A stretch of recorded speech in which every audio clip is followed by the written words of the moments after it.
Tranche de vie. Tu parles de meuf que Tranche de vie. Et oui, avec la petite musique Guillerette. Bah oui, je sais que tu l'aimes bien cette musique. Ah, j'adore, il y a un petit côté printanier comme ça, c'est génial. Eh ben écoute, j'ai envie de dire, la scène est à toi. Eh ben alors allons-y. Alors là les amis, que dire?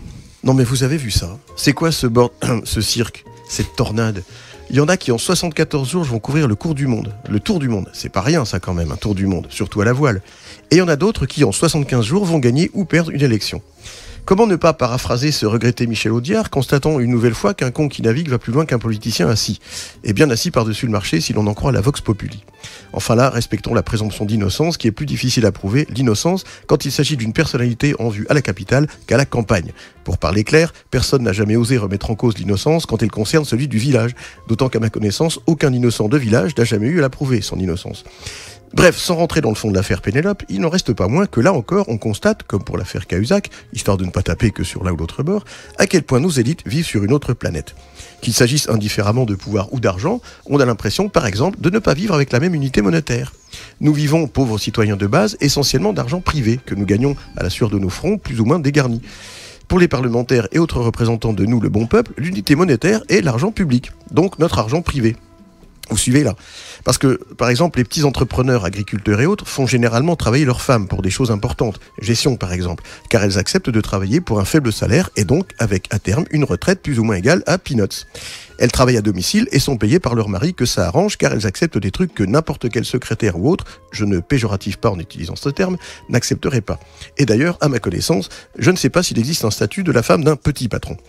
Mais donc, on s'en fout de toute façon parce qu'il s'agit d'argent privé, qui sert à ne pas être trop privé d'argent. Là, dans l'affaire dont on nous parle actuellement, non seulement on fait travailler femmes et enfants, mais on les rémunère à des tarifs très avantageux pour coller des timbres, rédiger des fiches et tutti quanti. Alors on nous dit que c'est parfaitement légal, soit, et que de toute façon, tout le monde le fait, en gros. Quel argument à la con, excusez-moi. Le fait que tout le monde, ou presque, fasse ça acquiert donc force de loi. Parce que cet argent vient du peuple, on peut en faire n'importe quoi, et qui plus est, en refusant tout contrôle de son utilisation. Bah voyons. On est à la tête d'un État en faillite, mais on va tout de même pas gratter sur nos indemnités et sous-payer nos femmes et enfants, alors que le tribuable est assez con pour enflouer les caisses. Parce qu'il n'y a pas que les traitements de nos chers élus et élites qui choquent. C'est le côté pas grave avec lequel on décide de tout et n'importe quoi qui fâche. On installe à grands frais des portiques destinés à collecter des taxes de la part des transporteurs, taxes destinées à financer entre autres l'entretien d'infrastructures routières qui en ont bien besoin. Et puis comme une tribu de nains de jardin à bonnet rouge se fâche très fort, on annule tout et finalement, c'est le célèbre contribuable qui paiera le dédit auprès des entreprises futures gestionnaires des dits portiques et qui compensera les revenus que les collectivités territoriales n'auront pas par ailleurs. Bon, c'est un exemple parmi d'autres. Pour l'heure, contentons-nous de nous voir bientôt passer nos impôts dans des meetings, affiches, déplacements divers en vue de l'élection présidentielle.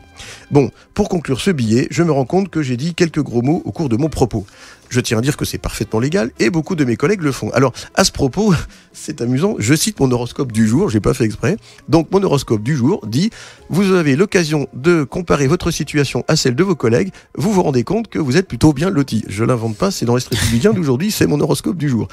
Donc, je le redis, je tiens à dire que c'est parfaitement légal et beaucoup de mes collègues le font, mais toutefois, je présente mes excuses à tous nos auditeurs.